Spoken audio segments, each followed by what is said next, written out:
10 бөлім. Өлгөн чымындар жипар жыттуу майдын жытын бузат.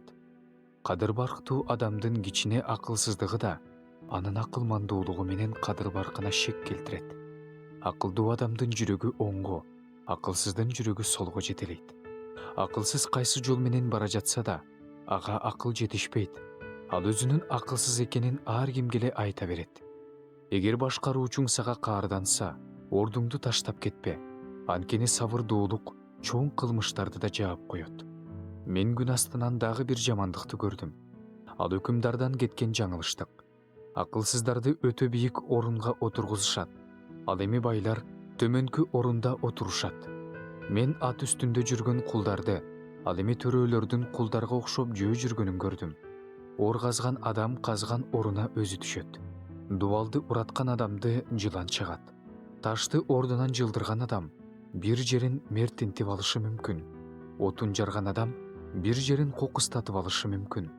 Эгерде балтам окуп калса, анын мизи курчутулбаса, анда күчкө салууга туура келет.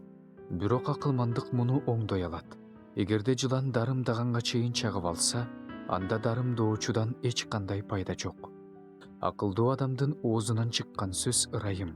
Ал эми акылсыздын оозунан чыккан сөз өзүн өлтүрөт. Анын оозунан чыккан сөздүн башы акылсыздык.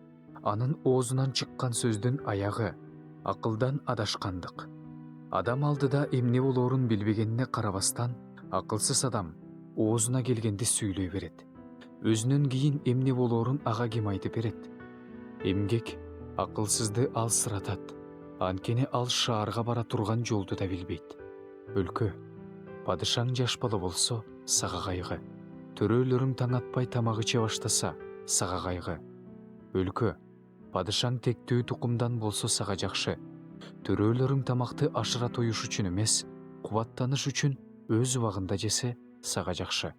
Жалкоолуктан шып салаңдап калат. Шалдайып отура берсе, үйдүн чатырынан суу өтөт. Тойду ыракаттаныш үчүн өткөрүшөт. Шарап жашоону шаттандырат. Бирок баардыгын күмүш чечет. Падышаны оюңда жамандаба. Байды уктоочу бөлмөңдө жамандаба. Анткени асман куштары сөзүңдү жеткирип барышы мүмкүн. Канаттуу куштар сүйлөгөн сөзүңдү айтып барышы мүмкүн.